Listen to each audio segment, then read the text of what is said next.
Nous suivons de partout à travers le monde. Nous sommes à Kinshasa et nous sommes Africa Monde Today. Bienvenue dans l'émission, votre émission Débat Africa Club, votre émission qui met en lumière les actualités de la semaine encore qui entourent notre société, notre capitale. Vous nous suivez de partout. Merci pour vos réactions par rapport à tout ce que nous débattons ici sur ce plateau, sur ce beau plateau d'Africa Monde Today. Comme chaque semaine, nous amenons des sujets d'actualité. Et aujourd'hui, les sujets, nous allons parler du dialogue national qui fait que le Congolais parle toujours. Nous allons aussi parler de cette affaire Vali Amissi, de faire de Vali Amissi, Béni Moukeni, le principal suspect qui a été arrêté à Brazzaville. Pour en parler, j'ai reçu pour vous deux journalistes de Redon. Il s'agit d'Ambroise Mamba, qui est d'ailleurs l'habitué de cette émission, à qui j'ai dit bonjour et bienvenue. Bonjour Roger, merci de votre invitation. Habitué bien sûr parce que c'est ma quatrième, je compte. C'est ma quatrième participation à... N'oubliez pas que vous êtes aussi notre consultant. Ah, merci beaucoup. Ah, merci beaucoup. Et je reçois pour la première fois un invité que vous n'avez jamais vu ici sur ce plateau. Il s'agit de Philippe Kazadi, qui est aussi un journaliste, analyste politique et responsable des kiosques d'Africa. Bonjour et bienvenue. Bonjour, merci. Je salue tous vos téléspectateurs de cette grande émission. Je salue Ambroise Mamba. Merci. Heureux de partager le plateau avec lui. Je crois que chacun donnera le mieux de soi pour participer à l'édification de Congo fort. Voilà. Merci beaucoup. Comme je l'ai annoncé au sommaire de cette émission, nous allons parler du dialogue national inclusif. Par où commencer? Nous allons aussi éclairer l'opinion par rapport à cette affaire de Vali Amissi, du suspect Béni Moukena, qui en tout cas traîne pour les transferts traînent. Nous allons en parler dans cette émission. Monsieur Ambroise Mamba, il y a un débat là qui suscite en fait qu'on en parle parce qu'il s'agit d'un journaliste. Le débat sur les tribalismes. Aujourd'hui, nous avons vu Paulette Kimontou en parler. On ne sait pas aujourd'hui le tribalisme, en fait, ça prend autre ampleur. Je ne sais pas si vous avez suivi l'actualité. Vous avez suivi cette actualité par rapport à ces dires. Quand Paulette Kimontou, il est aussi notre consoeur, qu'est-ce que vous en pensez par rapport à ces dires, en fait, par rapport à ces dossiers? Bon, le tribalisme, on n'en parle pas aujourd'hui. On n'en parle pas aujourd'hui avec l'affaire Paulette Kimontou. Tout ce que je sais de cette affaire, c'est que je l'ai vu recevoir Delphin Kassongo sur son plateau. Ils ont parlé des Balouba et après, il y a eu ce qu'il y a eu. Je vois qu'elle est attaquée dans les réseaux sociaux. Il y a les pour et les contre. Et cette affaire prend de l'ampleur de plus en plus. Moi, personnellement, j'ai un avis qui peut surprendre des gens. Pour moi, la meilleure manière de combattre le tribalisme, c'est de s'abstenir de tout discours. Et alors, tout discours sur le tribalisme. Ça, c'est moi. La meilleure manière de combattre le tribalisme, c'est de s'abstenir de tout discours. Ça signifie que chacun de nous devrait arriver à s'abstenir d'en parler. Ni commenter, ni dénoncer, ni soutenir. Qu'est-ce que cela veut dire? Ce qui est arrivé à notre consoeur, il arrive qu'elle est attaquée par des gens qui s'en prennent à elle. Les gens qui estiment qu'elle a tort.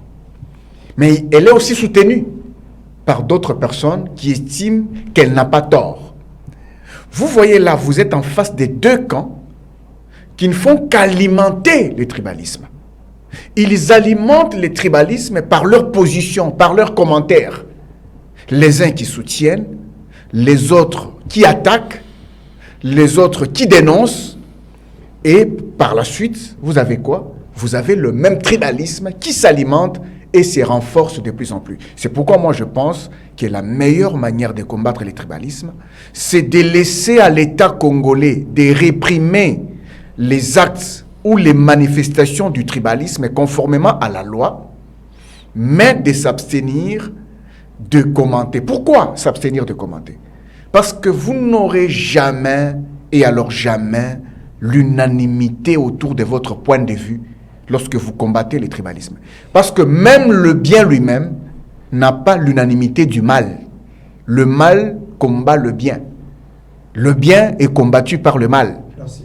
Alors, ce qui veut dire pour moi, je pense qu'il faut s'abstenir d'en parler. Il faut s'abstenir tout soutien au tribalisme, ni dénoncer le tribalisme, c'est taire tout simplement. Parce que si tout le monde prenait la décision de se taire, on laisse à l'État congolais de réprimer les manifestations du tribalisme, je pense que nous pouvons vaincre le tribalisme. Parce que chaque fois que quelqu'un prendra la parole pour ou contre le tribalisme, il y aura toujours quelqu'un qui va les contredire et ça va renforcer et alimenter le tribalisme. Merci beaucoup. Monsieur Philippe Kazadi, soyons honnêtes. Pensez-vous que certains journalistes congolais ne sont pas eux-mêmes devenus le porte-voix de certaines communautés ou de certains camps politiques par rapport à ce sujet du tribalisme? Bon, d'abord, il faut déjà, parce que vous parlez du journaliste, savoir que le journaliste chez nous a perdu tous ses repères. Le journaliste aujourd'hui est devenu un agent communicant ou des robots communicants au service des intérêts particuliers. Donc, soit des politiques, soit de partis politiques ou des responsables de structures de l'État, des entreprises publiques, des ministères, ainsi de suite. Donc, on cesse de faire notre travail d'informer, d'informer et de divertir pour se lancer quasiment dans le travail de la gestion de l'opinion publique, de l'orientation de l'opinion publique en faveur d'un camp contre un autre. Ça, c'est déjà un fait. Et donc, les journalistes devraient revenir à la norme pour faire ce que leur travail. Mais la question, c'est que, est-ce qu'en faisant professionnellement leur travail, les journalistes peuvent vivre de son boulot? Alors là, c'est une question très importante. Parce que, si nous revenons au classique, le média vive de la publicité et de la subvention de l'État.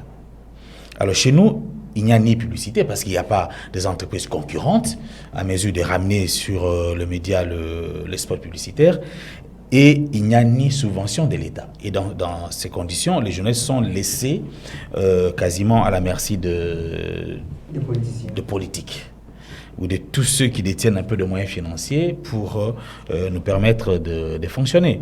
Ça veut dire concrètement quoi? Ça veut dire que si Ambroise Mwamba a de démêler avec quelqu'un, même s'il est effectivement victime, mais si celui-là me fait vivre, je vis de l'argent de celui-là, je ne vois pas comment je ferai un article qui soit en défaveur de celui qui me fait vivre. Vous voyez, donc à partir de ces moments, je crois que la responsabilité entre ce qui est devenu le journalisme aujourd'hui en RDC, la responsabilité, voulais-je dire, est partagée entre ce que doit faire l'État et ce que doit faire les journalistes. Combien on préfère aujourd'hui devenir journaliste, tout simplement parce qu'il va défendre un camp politique. Ils sont nombreux qui sont devenus journalistes parce que, quelque part, on leur a dit, la communication peut t'aider de vivre. On parlait tantôt ici avec Ambroise, et moi, c'est l'un des regrets que j'ai toujours exprimé vis-à-vis de Patrick Mouyaya, qui est un journaliste et qui est aujourd'hui ministre de l'Information et Communication, porte-parole du gouvernement. Je crois que pendant son mandat, il nous aurait aidé à sécuriser notre métier, pour que tout le monde n'y vienne pas. Mais, s'il vous plaît? Il fait le contraire. Non, il ne fait pas ce que moi j'attends, quoi. Il ne fait pas ça. Il est dans autre chose. Il est plus dans apporter la parole du gouvernement qu'à innover pour que les secteurs soient assainis. Alors maintenant, revenons au tribalisme. Moi, j'ai toujours considéré que le Congolais, de tous bords, est foncièrement tribaliste. Il vous suffit d'accéder à un poste de responsabilité aujourd'hui dans ces pays pour vous rendre compte comment les oncles, les tantes, les cousins, tout ça du village viendront. Qu'est-ce qu'on n'a pas entendu dans le parti politique? Les gens qui se sont battus pour un idéal, une fois accédés à des postes de responsabilité, ceux qui se sont battus pour accéder à ces postes de responsabilité sont relégués à l'arrière-plan et ce sont les cousins, les cousines, les tantes, les oncles qui prennent de l'avant. Combien? Même au sein de l'UDPS, on a entendu ce genre de discours. Et ce favoritisme dû à l'appartenance tribale est très dangereux pour notre pays, c'était aussi un cancer social autant que la corruption, que les détournements et l'impunité. Et vous, Alors, vous serez aujourd'hui, d'accord avec Mamba qui dit pour maintenant trouver la solution par rapport à ce problème, il faut se taire. il faut se taire. Non, moi je crois pas qu'il faut se taire. Il faut dénoncer, mais dans un cadre légal. Nous avons des élus nationaux et même provinciaux qui voient comment ces discours détruisent la société. Comment ils ne peuvent pas légiférer. Parce qu'on ne peut sanctionner les tribalismes qu'à partir du moment où il y a un texte légal qui l'interdit formellement. Mais les députés sont là pour faire quoi? Ils sont là en train de chauffer le siège à l'Assemblée nationale sans nous proposer de loi à mesure d'encadrer ou de réguler nos comportements dans la société. Tout discours tribal, tout acte, tout propos, toute attitude qui tendrait à promouvoir le tribalisme devrait être sanctionné. Et la sanction, effectivement, ça rentre et la sanction doit être légale. Ça rentre un peu pratiquement de ce que j'ai proposé. La sanction doit être... On laisse à l'État de réprimer les manifestations du tribalisme conformément à la loi. Tout à fait, mais maintenant l'État, il faudrait peut-être lui dire ce qu'il doit faire. Parce qu'on ne peut pas condamner, enfin, mettre fin au tribalisme par un acte réglementaire. Il faut une loi, ok, votée au Parlement, dont on fait large écho. On a vu ici, il n'y a que sur des questions politiques que tout le monde s'emballe. La loi qu'on a parlé de père et de mère ici. Tout le monde, c'était partout dans tous les plateaux de télé.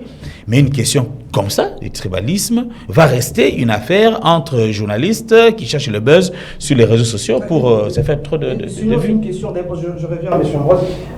Jusqu'où la liberté des journalistes, les temps de journalistes va-t-il aller? Jusqu'où? Je n'ai pas bien compris la question. Jusqu'où? La liberté des temps des journalistes. Parce qu'aujourd'hui, on va des journalistes, vu que nous avons la liberté d'expression, quand ils passent à la télévision, parfois on ne contrôle pas ce que nous sommes en train de dire. Ouais. Non, ben, effectivement, ça rentre pratiquement dans ce que Philippe vient de dire tout à l'heure. En fait, le fait que le journaliste est laissé à la merci du pouvoir de l'argent. Hein? Le journaliste est pratiquement à la merci du pouvoir de l'argent. Et le pouvoir de l'argent ici dépend de celui qui le détient. Quand vous détenez de l'argent, vous donnez à un journaliste, il oublie ses principes, il oublie sa déontologie, il piétine son éthique, et puis il fait du n'importe quoi. C'est effectivement à ce niveau-là qu'il a fait un appel pour que le ministère de la communication et des médias, ici il parle du ministre, bon, peut-être que Mouyaya, il nous a donné la loi Mouyaya. La loi Mouyaya qui parle de la liberté de la presse, il a fait quand même un travail assez important de ce côté-là. Mais il a bien voulu qu'on dépénalise par exemple les délits de presse, mais ça n'a pas été fait. Oui, mais justement, c'est pour dire que lorsque vous parlez de lui, est-ce que ça dépend de lui seul? Non, ça dépend du gouvernement. Il initie beaucoup de choses. Et d'ailleurs, si un ministre initie quelque chose de son secteur et que ce n'est pas soutenu au niveau du gouvernement, il va pas venir vous le dire. Parce que s'il vous le dit, il n'y a pas de solidarité avec l'ensemble du gouvernement. Non, mais sachant, il va peut-être se taire. Sachant également qu'il va peut-être se taire. Il a tenté de faire quelque chose. Mouyaya a assez de livres. Je ne parle pas de la loi Mouyaya, je parle d'une loi qui doit créer un ordre de journalistes et de communicateurs. Parce qu'aujourd'hui, là, il faut que nous soyons à mesure, l'UNPC soit à mesure de voir quelqu'un qui sort un matin avec sa caméra, tout ça, quelque part, commence à faire des émissions. Dans la loi Mouyaya, la loi Mouyaya a donné la solution par rapport à ça. Cette compétence de devenir journaliste. La loi Mouyaya a donné la solution par rapport à cela. La loi Mouyaya, par exemple, revalorise la rédaction. La loi Mouyaya revalorise la rédaction. Dit tout journaliste doit être dans une rédaction. D'abord. Oui, mais qui est journaliste et comment devient-on journaliste? Il a défini ça. Il a défini. Merci beaucoup. N'hésitez pas les sujets. Nous allons prendre nos sujets. Nous allons parler du dialogue national. Quand vous avez deux parleurs, il ne faut pas tenter de glisser un sujet. Juste pour donner le décor a été planté. Nous allons parler du dialogue national. Par où commencer? Je commence avec Ambroise Mamba. Je voulais savoir, le président de la République a appelé à un dialogue national. En même temps, il a jeté des conditions qui n'est pas acceptées par l'autre côté de l'opposition. Je ne sais pas. On se pose la question aujourd'hui, si on se pose la question, par où commencer? C'est dialogue parce qu'on ne sait pas où en sommes-nous. Par où commencer? Vous avez la parole. Merci Roger pour la question. Je pense qu'on se retrouvait avec Philippe ailleurs sur cette question du dialogue. J'avais quand même expliqué ce que je pense personnellement. Je vais peut-être le répéter ici parce que c'est une autre chaîne. Je reste constant par rapport à mon opinion sur les dialogues. Vous me posez la question de savoir par où commencer. En fait, d'abord, pourquoi on a évoqué le dialogue? Pourquoi on a évoqué les dialogues? Commençons par là. On a évoqué le dialogue parce qu'on estime avoir un problème à résoudre. On estime avoir un problème à résoudre. C'est pourquoi on évoque le dialogue. Le dialogue, c'est entre qui et qui? Vous avez le pouvoir qui est là, vous avez l'union sacrée qui est là, vous avez tout un gouvernement qui est là. Est-ce qu'on dirait que non, on a besoin du dialogue? Non, on a seulement besoin du dialogue avec le camp opposé. Le camp opposé, parce qu'on ne tiendrait pas un dialogue avec le pouvoir, l'union sacrée. Non, on tiendrait un dialogue entre le pouvoir et l'opposition. C'est avec le camp opposé qu'on évoque le dialogue. Et lorsqu'on évoque le dialogue, quel est le problème que l'on veut résoudre? Quelle est la crise que l'on veut résoudre? Ça, c'est la deuxième chose. Et quand on aura identifié la crise, on va maintenant identifier les acteurs de la crise. On identifie la crise, on identifie les acteurs de la crise, on les amène autour d'une table. Et quand on les amène autour d'une table, on espère obtenir d'eux des concessions. Il y a des concessions de part et d'autre. Des concessions de la part du pouvoir, des concessions de la part de l'opposition politique. Et à ce moment-là, on a résolu le problème. Donc, j'estime que pour ce qui nous concerne, ici actuellement, nous parlons du dialogue juste parce que le pays est occupé. Juste parce que le pays est occupé. Depuis la chute de Bunagana, dans la nuit du 12 au 13 juin 2022, jusqu'à aujourd'hui, le pays est occupé par l'armée rwandaise. C'est l'armée rwandaise qui a attaqué la RDC en 2021. Et lorsque l'armée rwandaise avait attaqué la RDC en 2021, Corneille Nangaa, coordonnateur officiel de l'AFC M23, était encore ici à Kinshasa au niveau de la commission électorale nationale indépendante. Il n'avait pas encore fait la remise et reprise avec Denis Kadima.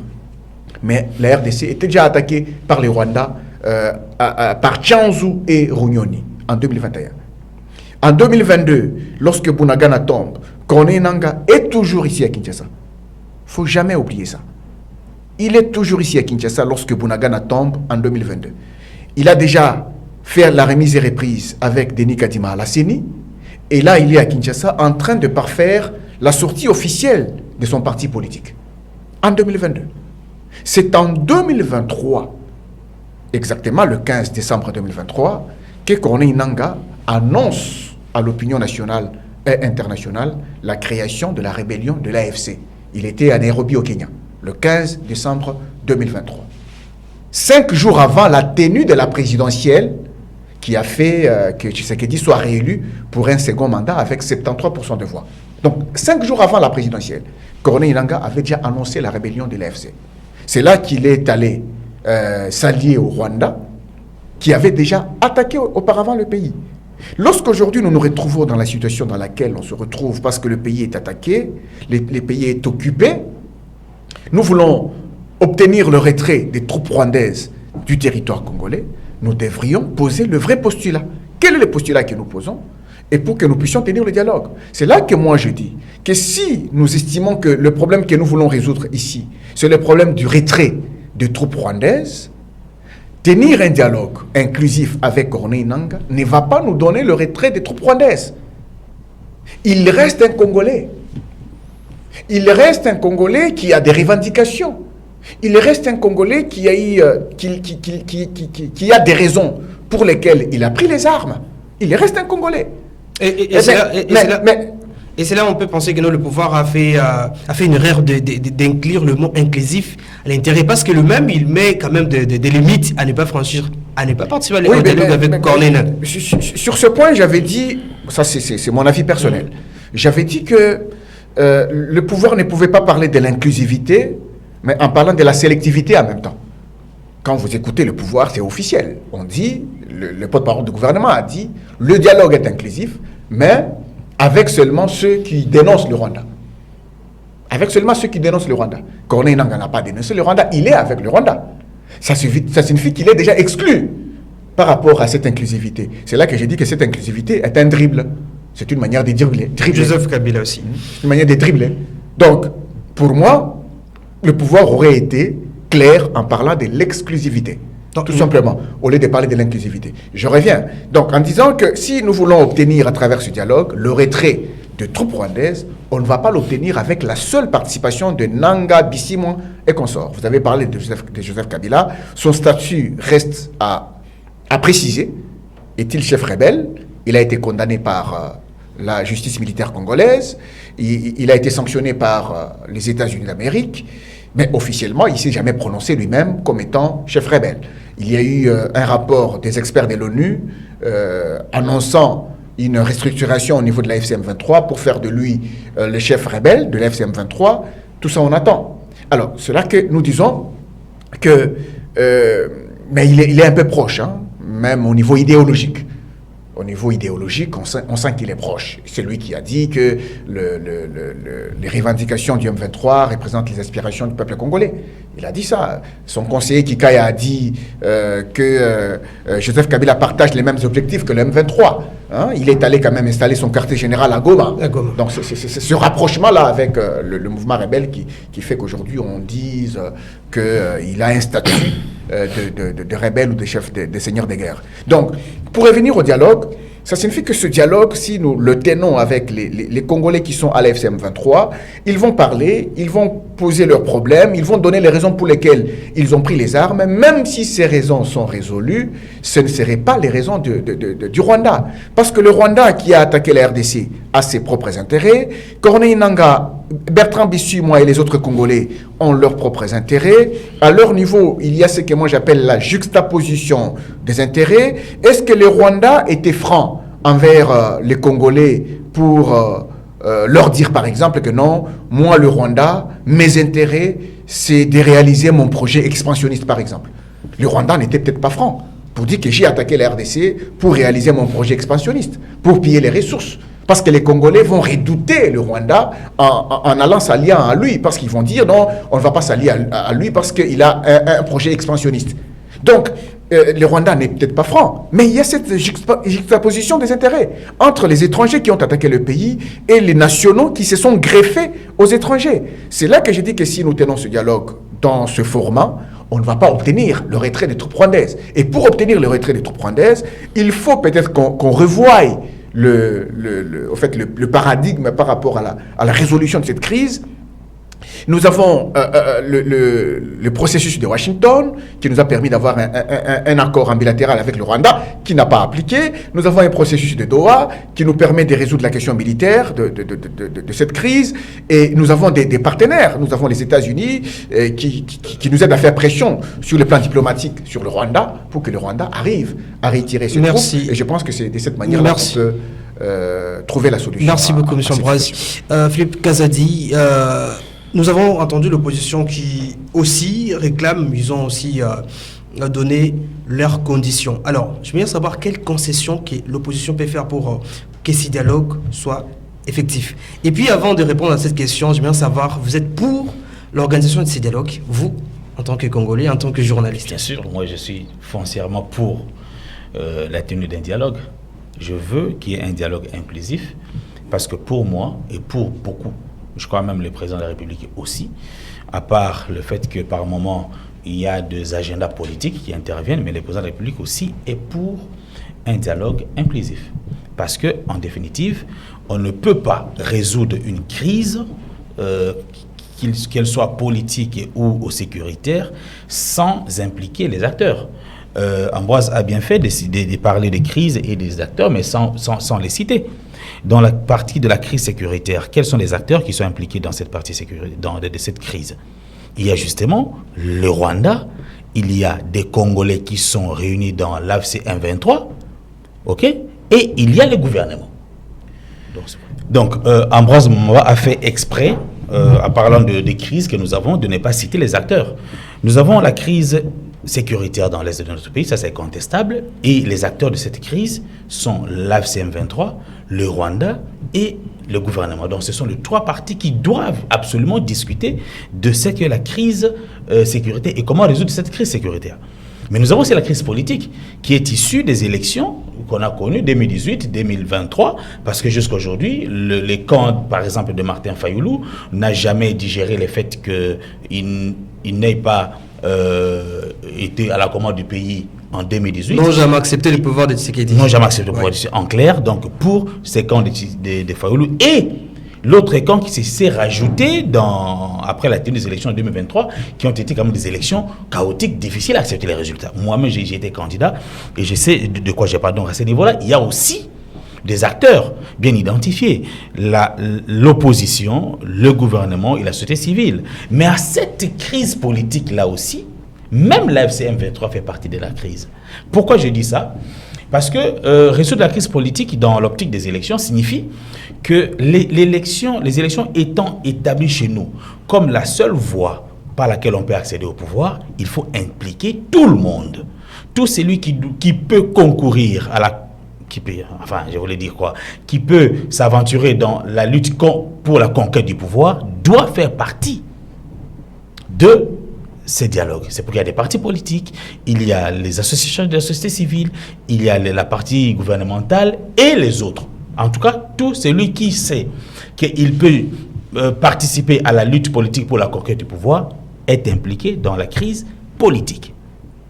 Maintenant, comment exclure dans la crise sécuritaire une des parties? Je dois rappeler ici que du temps de Christophe Lutundula, parce qu'il a parlé justement de juxtaposition des intérêts, c'est qui est un fait réel. On ne peut pas imaginer que le Rwanda soit clair et honnête avec les Congolais lorsque ceux-ci l'ont rejoint dans la guerre contre la RDC. Le Rwanda, on ne peut pas dire qu'il a été honnête. Donc, du temps de Christophe Lutundula au ministère des Affaires étrangères, le gouvernement a fait justement cette différenciation des intérêts entre ceux des Congolais et ceux du Rwanda. C'est pourquoi il y avait à l'époque deux processus qui ont été lancés. Le processus de Nairobi, qui concernait les groupes armés, et le processus de Luanda, qui concernait les deux États, dont le Rwanda et la République démocratique du Congo. Mais aujourd'hui, les deux processus sont délocalisés.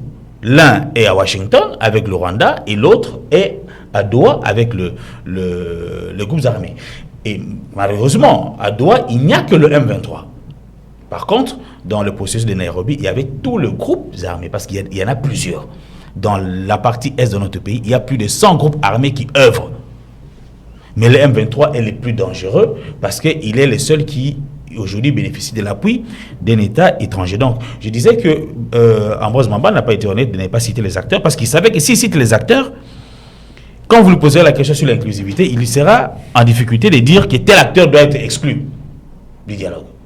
Parce qu'à partir du moment où vous citez un acteur comme étant un élément de la crise, vous ne pouvez pas imaginer résoudre cette crise sans l'impliquer. Ne pas l'impliquer veut dire autrement accepter la continuation de la guerre. Alors maintenant, comment résoudre la question des intérêts juxtaposés? Alors j'ai déjà dit plus d'une fois que la question des intérêts des Congolais sera et doit être résolue dans un cadre congolo-congolais, le dialogue entre Congolais. Il faudrait que les Congolais se parlent. Parce qu'en définitive, ce n'est pas la première fois que le Rwanda nous fait la guerre. Je dois rappeler ici que le Rwanda avait soutenu les RCD, avait soutenu l'AFDEL, soutenu les RCD. Et l'Ouganda avait soutenu les MLC. Les RCD, KML, je ne sais pas plus quel est le pays qui les a soutenus. Et aujourd'hui même le M23, la prise de Bunagana n'aurait été possible que par la facilitation de l'Ouganda. Parce que le Congo est frontalier à l'Ouganda par Bunagana. Le Bunagana est un territoire frontalier à l'Ouganda. Donc, aucun mouvement rebelle ne pouvait avoir même mise sur Bunagana sans passer par le Rwanda. Et d'ailleurs, l'Ouganda, et d'ailleurs le président rwandais Paul Kagame a déjà dit ça, que je ne comprends pas pourquoi on s'acharne seulement sur le Rwanda, mais pas sur l'Ouganda, qui a facilité la prise de Bunagana. Voilà, ça c'était un détail important. Donc, comme les intérêts des Congolais peuvent être résolus dans un cadre des Congolo-Congolais, les intérêts du Rwanda sont aujourd'hui dans une dynamique de comment on appelle ça, de l'accord que nous avons signé à Washington entre les deux États. Donc il faudrait que les deux États soient à mesure de respecter cet accord. Mais moi j'ai toujours dit que autant nous avons, enfin la RDC a 9 pays voisins, nous ne saurons assurer la sécurité de nos frontières qu'en ayant une armée dissuasive, une armée forte. Excusez-moi, une armée dissuasive, une armée forte avec des services de sécurité efficaces qui savent anticiper. Parce que ce qui s'est fait même, la création de l'AFCM 23 en Nairobi, si nous avions des services de sécurité anticipatifs, on pouvait bien informer, alerter Kinshasa qu'ici, il y a quelque chose qui va se faire et Kinshasa pouvait prendre des dispositions. C'est là qu'on a toujours déploré. C'est là qu'on a toujours déploré le fait que notre armée a été désarticulée. C'est là qu'on a toujours déploré. Oui, mais je suis bien d'accord que notre armée est désarticulée, mais pour remettre l'armée sur le rail, il faut quoi? Il faut que le Congolais se parle. Il faut qu'on voie donc de quelle manière ou comment expliquer que dans une famille, nos enfants sont toujours disposés à coaliser avec l'ennemi pour nous combattre. Là, il faut qu'on se parle. Même juste à ce niveau-là seulement, on doit se parler pour qu'on sache mettre désormais en avant les intérêts de la RDC et non les intérêts de nos ennemis, de nos pays voisins.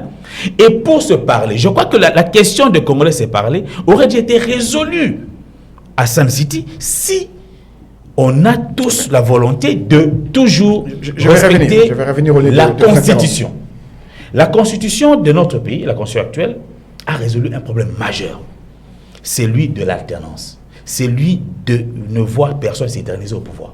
Parce que Jean-Pierre Bemba et son MLC, Roubaix Roy et son RCD, leur langage à Sun City, c'était que le pouvoir de Kinshasa était illégitime. Et eux, ils voulaient prendre les sièges. Donc, tous ont touché aux armes pour combattre Mouzé, pour combattre Joseph Kabila et prendre le pouvoir. Alors, okay? alors, comme... Je vais répondre à la question directement. Comme on devrait ne plus accéder au pouvoir par la guerre, on a établi des principes. Et d'où des principes qui sont consacrés dans la Constitution, notamment la question de la durée du mandat, de durée et le nombre de mandats du président de la République. Une fois renouvelable, une seule fois. Un mandat renouvelable une seule fois, un mandat de 5 ans. Okay? Alors, maintenant, dialogue politique, par où commencer? Oui. Parce que ça, c'est le décor. On a bien planté les décors, on connaît les crises, on connaît les acteurs. Je crois que la première chose à faire, c'est que le président de la République, toute la responsabilité lui revient. Pourquoi ça lui revient? Parce qu'il est le seul, dans les contextes de crise et d'insécurité de nos compatriotes, de courir derrière les temps. Seul le président de la République doit courir derrière les temps. Les rebelles n'ont pas besoin du temps. Ils n'ont même pas besoin de la paix. Parce que ce sont de hors la loi. Celui qui est dans la légalité, c'est à celui-là qui revient la responsabilité de rétablir l'ordre. Parce que plus la situation dégénère, plus le mandat du président de la République est en train d'être entaché. Mais quand on parle des rebelles, Tshisekedi ne veut pas prendre part avec les rebelles. Non, mais c'est ça. C'est pourquoi moi, personnellement, je l'invite à ce sursaut. Il faut un sursaut patriotique pour parler avec tout le monde. Je crois qu'on a eu une expérience. Mais non. On a fait une expérience. Vous envisagez quel scénario? Vous envisagez quel scénario? Que l'on réunissent les rebelles autour de la table. Oui. Quel est les scénarios que vous envisagez? D'accord. Pour obtenir le retrait des troupes rwandaises, par exemple? D'accord, je vais en venir. Alors, comme la responsabilité revient au président de la République, le président doit désigner un médiateur. Il peut être national ou parler avec l'Union africaine, parler avec les Nations Unies pour que nous trouvions un médiateur international. Mais que ce soit un médiateur qui bénéficiera de l'approbation de toutes les parties. Ça veut dire du M23, de l'opposition et du gouvernement. Il ne faudrait pas que ce soit un médiateur qui a un penchant. Parce que si un médiateur a un penchant, on connaît déjà l'issue du dialogue, ça veut dire que toutes les résolutions ne seront pas exécutées. Première chose. Deuxième chose, le président doit convoquer les dialogues par une ordonnance. Présidentielle. Mais l'ordonnance, le dialogue a toujours été convoqué par une ordonnance présidentielle. Joseph Kabila l'a fait. Je crois que c'est le chemin qui est déjà bien tracé. Troisième chose, il faut prendre des mesures de décrispation politique. Du côté, je crois pour parler des Doha, ils se sont engagés, les deux partis, gouvernement et M23, à pouvoir décrisper la situation, notamment la libération des prisonniers politiques. Mais aujourd'hui, ici à Kinshasa aussi, on a des cas de prisonniers politiques que l'opposition présente comme étant des cas emblématiques et qui doivent être résolus, avant la crise. Donc, il faut des mesures de décrispation, parce que ce sont ces mesures de décrispation qui renforcent la confiance entre toutes les parties pour pouvoir se parler. Je réponds à la question d'Ambroise Mamba. Répondez rapidement, parce Par que quel vous avez scénario, plusieurs minutes, s'il vous plaît. comment, par quel scénario, j'imagine qu'en négociant avec le M23, le Rwanda va se retirer. Mais c'est ça la question que vous posez, n'est-ce pas? Oui, c'est la question que je pose. Ok, tout à fait. Le gouvernement est en négociation avec le M23 à Doha. Il envisage quoi? Ok. Il envisage la fin de la guerre. Il envisage la fin de la guerre. Bien entendu. Ok, bien entendu. Donc, en négociant avec l'M23 à Doha, le gouvernement sait déjà que s'ils se mettent d'accord sur tout le point, le Rwanda se retirera et la guerre prendra fin. Mais maintenant, le problème, c'est quoi? C'est qu'on ne peut pas résoudre une partie de la crise et laisser une autre. Nous en avons deux. J'ai énuméré deux crises, politiques et sécuritaires. Alors, au lieu de faire deux fois des dialogues, mieux vaut les fusionner. J'ai déjà dit ailleurs que l'M23 a son cahier des charges. Le Rwanda a son cahier des charges. L'opposition politique a son cahier des charges. C'est que du coup, le gouvernement fait face à trois cahiers des charges. Merci. C'est qui très réagit. Et donc, vous avez plusieurs si, minutes, vous allez autour d'une table, vous allez le revenir, gouvernement, s'il vous plaît. excusez-moi, je termine en 3 secondes, le gouvernement se met des mêmes, enfin, la rébellion se met des mêmes côtés avec l'opposition. Ils peuvent harmoniser les cahiers des charges, en faire un autour du dialogue et le gouvernement va résoudre ces problèmes-là une fois pour toutes. Merci beaucoup. M. Ambroise Mamba, il a dit que pour la tenue de ces dialogues, le président de la République, c'est lui qui doit faire le premier pas. Oui, justement, je suis tout à fait d'accord avec lui lorsqu'il dit que le président devrait prendre une ordonnance présidentielle. Tout à fait d'accord. Là, le président est dans sa responsabilité de prendre cette ordonnance pour convoquer les dialogues. Je pense qu'il est en train d'y travailler et il va y parvenir. Mais par contre, effectivement, là où je voulais revenir, c'est... Il me reproche de n'avoir pas identifié les acteurs de la crise. Pourtant, j'ai fait. Nous l'avons fait avec lui. Il a parlé du Rwanda. Je suis d'accord avec lui.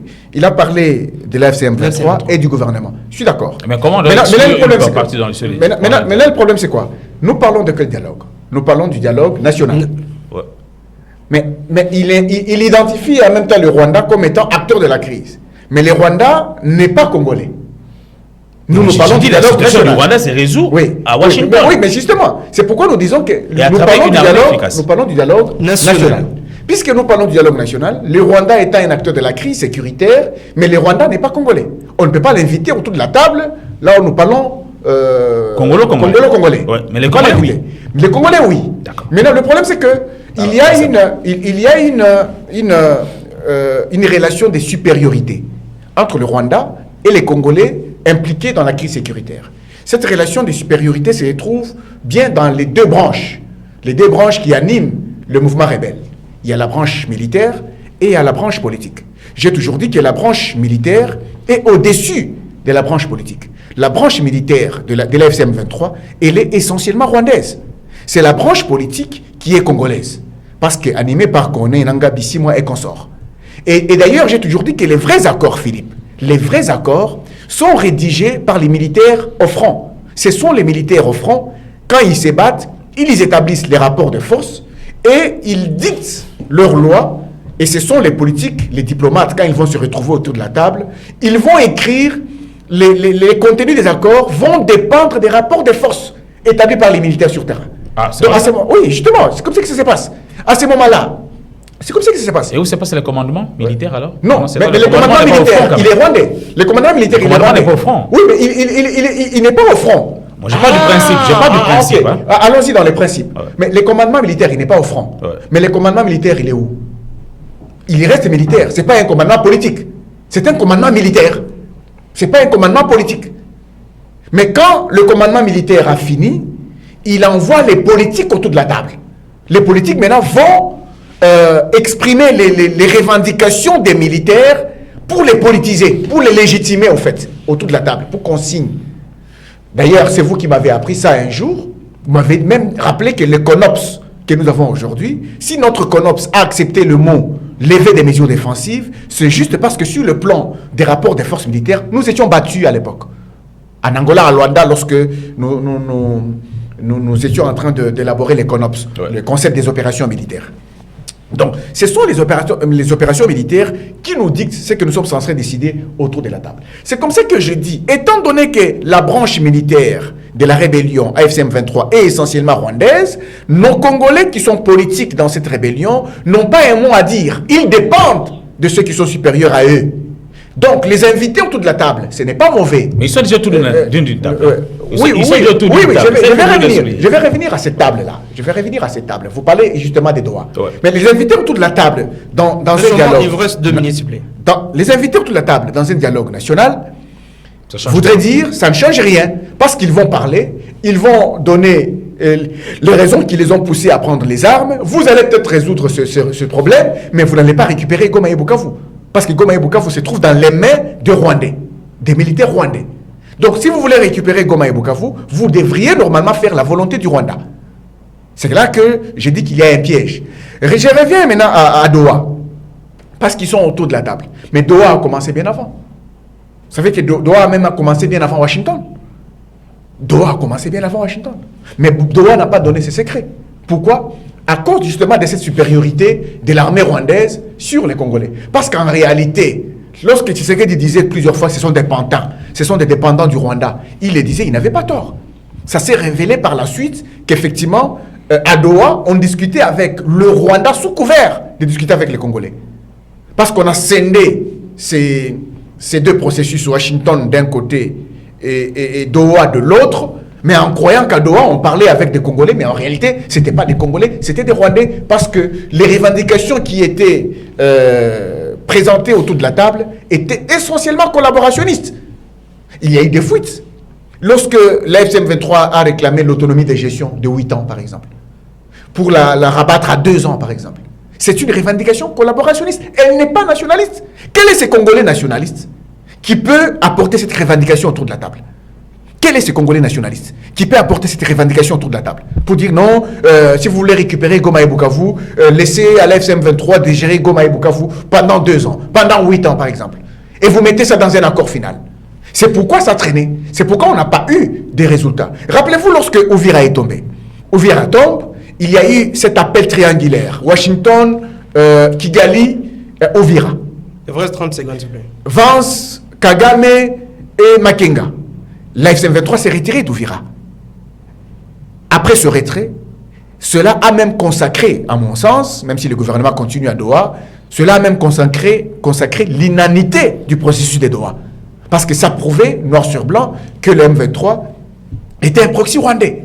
Donc se dire que si nous voulons parler congolais, nous devrions être avec les Congolais.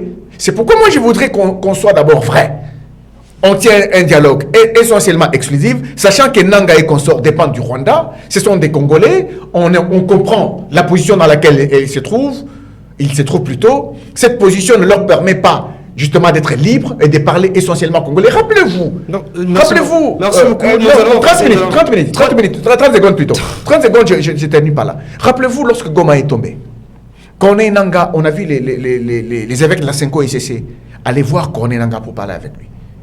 Est-ce que les Rwandais ont-ils laissé Corneille Nanga parler Congo avec les évêques catholiques? Non. Il y avait des Rwandais qui étaient là pour le contrôler. Donc, merci beaucoup. Ce n'est pas facile d'obtenir une solution avec eux autour de la table. Merci beaucoup. Chers téléspectateurs, s'il vous plaît, vous allez revenir. Nous allons parler maintenant aussi de cette question en fait qui dérange aussi. La C64 avait fixé un ultimatum de 15 jours. Faute de cela, Tshisekedi ne répond pas, ne fixe pas la date du dialogue, ils vont reprendre la rue. Alors, on se pose la question, qu'est-ce qui va se passer parce que nous sommes à quelques jours des 15 août? Je crois qu'ils sont l'opposition dans son rôle de continuer à exiger la tenue de ce dialogue, parce que pour moi, l'opposition veut utiliser les dialogues pour se positionner au niveau des institutions. Mais là n'est pas le problème. Je comprends qu'Ambroise Mamba craigne l'influence du Rwanda sur les Congolais pendant les dialogues. Alors là, il veut dire que non, les Congolais sont là. On serait peut-être en train de discuter 2 fois avec le Rwanda. Dans tous les processus, on discute seulement avec le Rwanda. Mais c'est d'ailleurs une bonne raison encore de plus de convoquer les Congolais qui sont là-bas dans un dialogue congolo-congolais, inter-congolais, où il y a aussi l'opposition. Parce que dans ces dialogues, même l'opposition politique peut dire au M23, mais non, ça n'est pas une revendication congolaise. Et vous trouverez que les M23 pourraient avoir des difficultés à présenter des revendications collaborationnistes lors d'un dialogue congolais. Ça ne sera pas facile. Parce que j'ai déjà dit que nous avons deux camps. Les camps de ceux qui veulent conserver le pouvoir et les camps de ceux qui veulent accéder au pouvoir.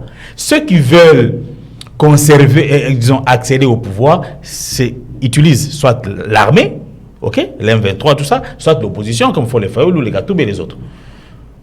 Ils doivent se mettre ensemble, se constituer leur cahier des charges, et je ne vois pas comment, dans ces cahiers des charges, l'opposition va accepter des revendications que vous dites collaborationnistes. Le gouvernement est arrivé à Doha à 8 points. 8 points, je crois, je ne sais pas dit d'accord, avec l'AFC M23. Mais dans le 8 points... Ils n'ont trouvé aucune solution jusqu'aujourd'hui. Non, ils ont trouvé, je crois, la solution à, 6 points. Et dans tous les 6 points, je ne vois pas un seul point où on parle de des revendications qu'on peut dire collaborationnistes. À moins que vous me convainquiez sur ce plateau qu'il y a les non-dits. Au-delà de ce qui est officiel, il y a des choses que nous, on ne connaît pas. Alors je vous poserai la question, où est-ce que vous avez connu ça? Parce que dans tout document qui est sorti de Doha, tout document qui est sorti de Washington, ce sont des documents rendus publics. Non, vous faites erreur, Philippe. Les 8 protocoles dont vous parlez n'étaient pas détaillés. C'était pratiquement, comme on a dit, des principes sur base desquels on devait discuter pour trouver des vrais accords. Oui. Maintenant, dans ces 8 protocoles, quel est le protocole que vous trouvez être collaborationniste? Il n'y en a pas. S'il y en a, ça signifie que le gouvernement, quelque part, acquiesce que le M23 apporte sur la table de discussion les revendications collaborationnistes. Non, peut-être qu'on ne se comprend pas. Alors, c'est-à-dire que ils ont accepté de discuter sur des principes. Par exemple, la réintégration des ex-combattants AFC M23 au sein de l'armée. Le gouvernement accepte. Nous allons discuter, mais on n'a pas encore discuté. D'accord. On n'a pas encore trouvé un compromis là-dessus. Alors ici, je dois dire que moi, je ne prends pas parti pour le M23. Je ne soutiens pas qu'ils apportent sur la table de négociation les revendications collaborationnistes. Vous provoquez son orgueil. Il va faire le contraire. Oui. Il ne va pas vous donner ça. Vous provoquez son orgueil. Il va dire, si je fais, ils vont dire que moi je suis faible. Et ils sont forts. Hein? Alors, je ne vais pas faire ça pour leur montrer que je ne suis pas faible, je suis fort. Et une fois qu'il fait ça, il va aussi chercher à vous humilier. Et s'il cherche aussi à vous humilier, eh bien, le bras de fer est engagé de nouveau. Et le bras de fer est engagé à nouveau. À ce moment-là, vous allez vous engager dans la voie peut-être de la violence, peut-être des manifestations pacifiques ou violentes. L'hostilité va reprendre son chemin. Et on aura à savoir par la suite qui a gagné et qui a perdu. Donc, ce n'est pas une bonne manière pour moi de voir l'opposition des procédés de la sorte. Dès lors qu'elle a pris une posture républicaine pour laisser la chance à la tenue du dialogue, l'opposition devrait s'assumer et laisser à Tshisekedi, tout en sachant que c'est un dialogue qui se tient en pleine mandature. Ouais. Le président... Cher Roger, je voulais merci. aider Ambroise un peu. Je lui pose deux questions, il va aller réfléchir à la et même ceux qui nous suivent peuvent aussi répondre à cette question. Entre le président de la République et l'opposition, qui a besoin du bras de fer ou de bras de fer? Personne. En fait, je crois que... Vous avez répondu vous-même que personne. Qui a besoin, qui court derrière les temps entre le président et la rébellion pour établir la paix? Répondre à ces deux questions, vous comprenez la nécessité d'aller un peu plus vite. Merci. Donc, est-ce que vous estimez que la gestion ou bien la crise n'affecte pas l'opposition? Est-ce que vous estimez que la crise n'affecte pas l'opposition?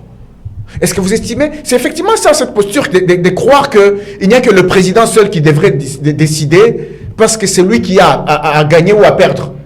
Mais le président peut passer. Mais il est le seul à avoir... Le président peut passer. Il est le seul à avoir obtenu du peuple congolais la mission de lui assurer la sécurité. Oui, mais justement. Ouais. Mais est-ce que cela voudrait dire qu'il doit le faire seul? Mais il le fait avec les autres Congolais. Merci il a beaucoup. déjà l'union sacrée. Merci beaucoup. Nous allons également parler de cette affaire Vali Amissi. Je crois que je l'annonce au début de cette émission. Le parquet de Kinshasa-Gombe avait lancé d'ailleurs un avis de recherche contre Benny Moukena, qui est le principal suspect dans cette affaire. En tout cas, on a vu des images qui ont circulé sur la toile. Et puis là, on a entendu que Benny Moukena plutôt, il était en Afrique du Sud. Et quelques temps après, on a entendu, on l'a arrêté au niveau de Brazzaville. Alors, on voulait savoir, Monsieur Philippe, pourquoi le transfert du suspect prend beaucoup de temps comme ça pour qu'il puisse venir ici à Kinshasa. Bon, je crois que suivant mes sources, comment on appelle ça? Il y a un terme juridique là. L'extradition. Son extradition. Merci. Son extradition était déjà activée et après, Kinshasa aurait demandé à Brazzaville de surseoir, de patienter un tout petit peu. Alors, je ne sais pas pourquoi. Patienter pourquoi? Je ne sais pas. J'ai déjà dit que je ne sais pas. Alors, moi, tout ce que je veux, c'est que la vérité puisse éclater. On ne peut pas ôter la vie à un jeune qui avait autant d'avenir, comme ça, et puis croire que ce dossier doit passer comme une lettre à la poste. Il faudrait que, pour une fois, on se serve de ce dossier pour qu'il soit érigé en modèle de la non-impunité dans notre pays. Il faut qu'on ne consacre pas l'impunité.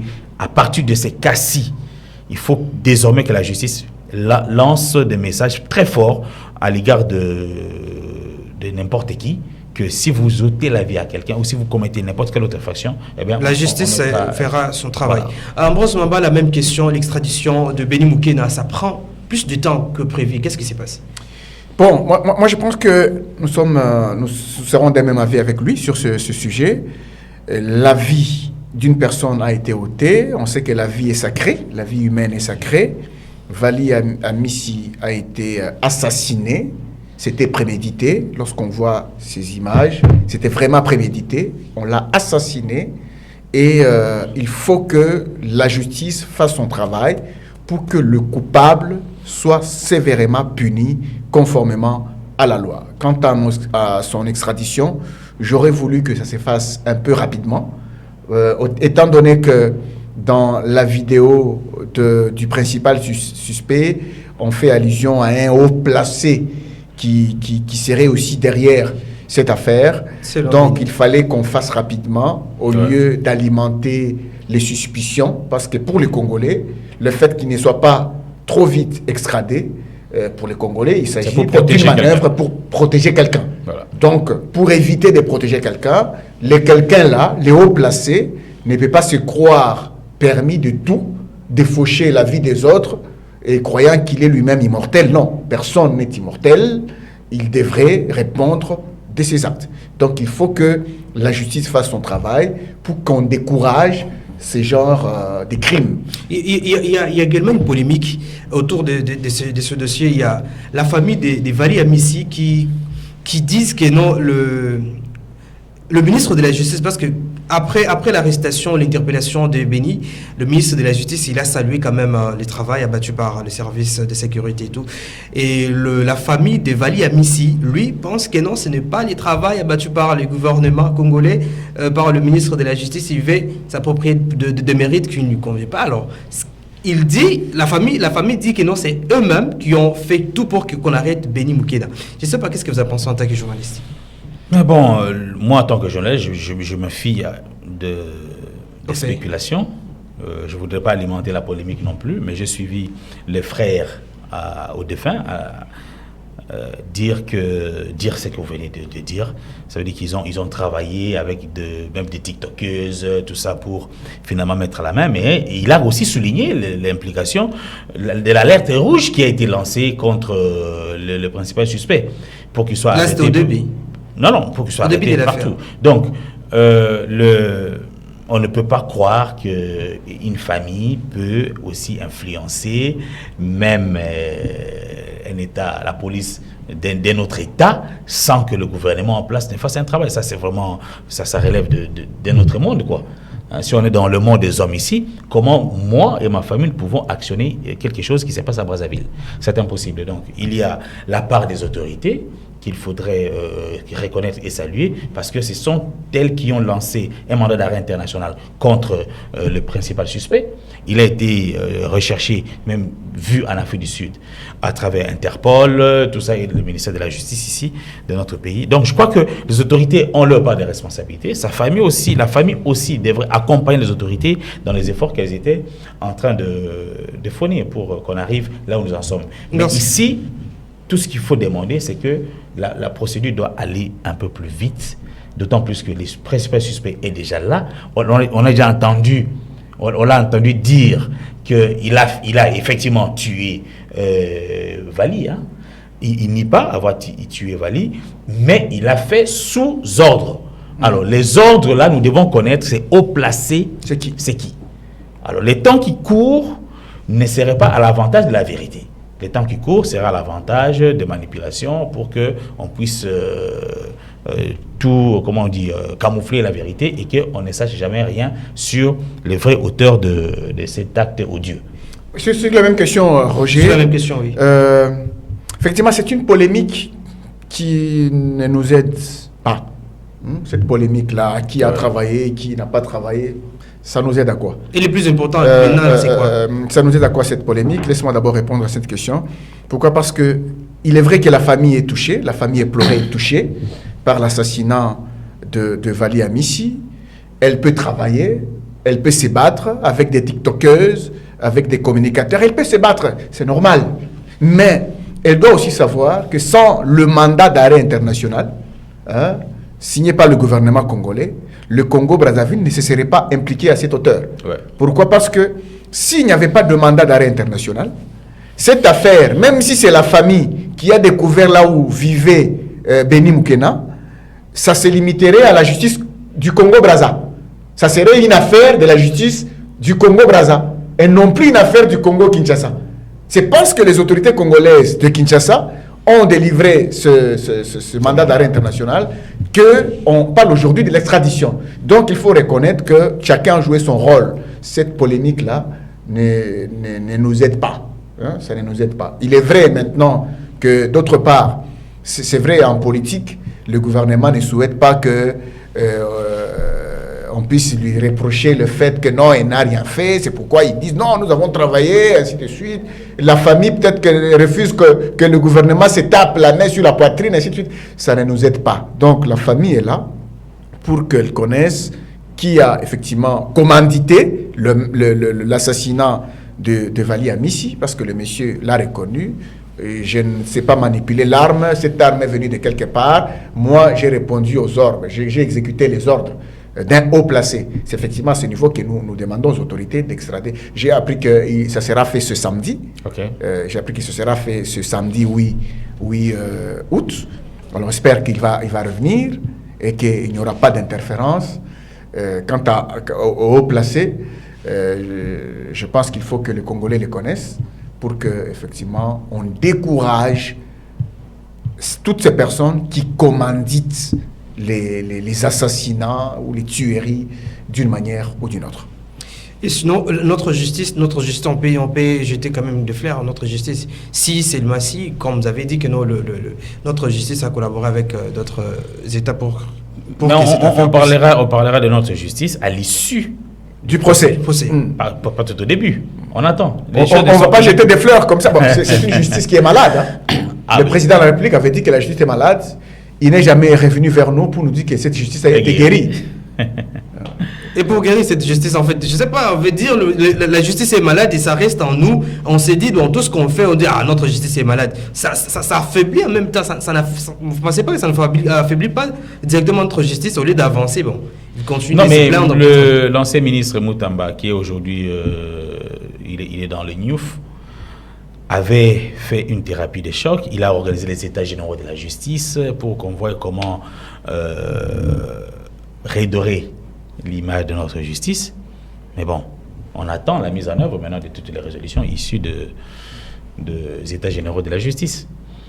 Je crois qu'il y a un travail de titan qui doit être fait pour redorer l'image de la justice, partant de la formation, de l'encadrement et de la prise en charge des auxiliaires de la justice. Donc je vois les juges, les magistrats et les avocats. Parce qu'aujourd'hui, même au niveau de la justice commence au plus bas niveau de la police. Allez au niveau de Soussiat, vous voyez ce qui se passe là-bas, c'est tout sauf la justice.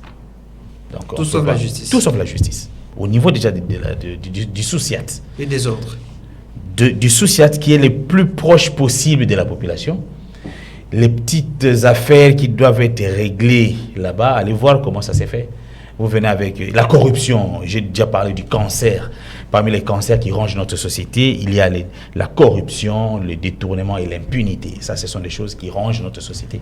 Il faut vraiment que la justice aide à résoudre ces problèmes-là. Malheureusement, elle-même est assise dedans. Parce que le président de la République avait dit que non, la justice est malade, donc on va aller comme ça. Non, il faut que ça change. Merci. M. Ambroise, nous sommes arrivés à la fin de cette émission. Un dernier mot, peut-être à lancer à la population. Bon, le tout dernier mot par rapport à cette affaire des Vali Amissi, oui. C'est qu'effectivement, notre justice ne devrait pas continuer à décevoir les Congolais. Il ne faut pas continuer à décevoir les Congolais. On a tué un homme, la vie humaine étant sacrée. Il faut effectivement qu'il y ait un bon procès. Il faut effectivement, parce que, vous savez, quand Moukena parle du haut placé, il ne veut pas mourir seul. C'est quelqu'un qui ne veut pas mourir seul. Il s'est dit, bon, on m'a arrêté. Oui, on m'a arrêté. On m'a vu dans les images. J'ai même fui. Et maintenant, je suis aux arrêts. Est-ce que je suis seul? Non, je ne suis pas seul. C'est ce qu'il s'est dit. Est-ce que je suis seul? Non, je ne suis pas seul. Puisque je ne suis pas seul, je devrais directement signaler l'existence d'un haut placé qui m'a donné les ordres que j'ai exécutés. Est-ce que c'est vrai? Pour que je ne meure pas seul. Pour répondre à la question, est-ce que c'est vrai? Mais c'est pour cela qu'il y a des enquêtes. C'est pour cela qu'il y a des enquêtes. S'il le dit pour qu'il ne meure pas seul, il doit également être en mesure d'éprouver la personne. Il doit être en mesure d'éprouver pour qu'il ne meure pas seul. Merci beaucoup. Mais il doit pas, je dois terminer, il ne faut pas me faire chuter en catastrophe, c'est pas bon. Il ne doit pas donner une information sans la prouver. Parce qu'à ce moment-là, il va effectivement mourir seul. Pour qu'il évite de mourir seul, il doit donner le nom de la personne, donner la preuve pour permettre maintenant à la justice de mener ses enquêtes, pour mettre la main sur le haut placé en question, pour que lui, Béni Moukena, ne meure pas seul. Sinon, il va mourir seul. Merci beaucoup. Alors, M. Philippe Kazadi, merci d'abord pour la première fois de participer à notre émission. Un dernier mot à lancer à la population. Le dernier mot pour moi, je ne voudrais plus revenir sur la question, l'affaire Vali. Je voudrais parler plutôt du dialogue et demander au président de la République de prendre toutes ses responsabilités et de savoir que tout ce qui ne marche pas pendant son mandat lui sera porté à sa responsabilité. Même si cela est fait par des personnes mal intentionnées, par des personnes manipulées, par des pantins, mais étant donné qu'il a reçu du peuple congolais les mandats de lui assurer la sécurité, dont la sécurité des personnes, de leurs biens, et que l'insécurité continue à gagner du terrain dans notre pays, c'est à lui qu'on va vouloir réclamer des comptes. Donc, à lui de faire tout son possible. D'avoir le sursaut patriotique pour amener le pays vers un dénouement heureux de la situation. Sinon, on a déjà connu des guerres dans notre pays. On a vu comment ces guerres se sont soldées. On a vu comment la paix est revenue. Okay? Mais on n'a pas su capitaliser la période de paix pour préparer une armée efficace, une armée dissuasive. Parce que avec Joseph Kabila, je crois que la manière avec laquelle il a mis fin à la guerre RCD, MLC, RCD, Kameli Consort, ça peut nous inspirer, ça peut inspirer les présidents de la République pour faire pareil, pourvu que, après la restauration de la paix, que les discours d'infiltration, que les discours de faiblesse de notre armée ne puissent plus continuer. Ce ne sont pas des enfants de cœur, ceux-là. Ce ne sont pas des chrétiens qui sont dans une église. Hein. Merci beaucoup, M. Philippe Kazadi. Je rappelle que vous êtes journaliste et responsable de Africa. Kiosque d'Afrique. Kiosque d'Africa. Merci en tout cas de vous savoir parmi nous et merci de répondre à notre invitation. J'espère que ce ne sera pas la dernière fois de passer ici sur ce plateau. Je suis très disponible. Merci aussi, M. Ambroise Mamba, de votre participation. Merci, Roger. Nous sommes arrivés à la fin de cette émission Africa Club. Mesdames, Messieurs, on se retrouve la semaine prochaine avec d'autres invités et d'autres sujets d'actualité. Au revoir et à la prochaine.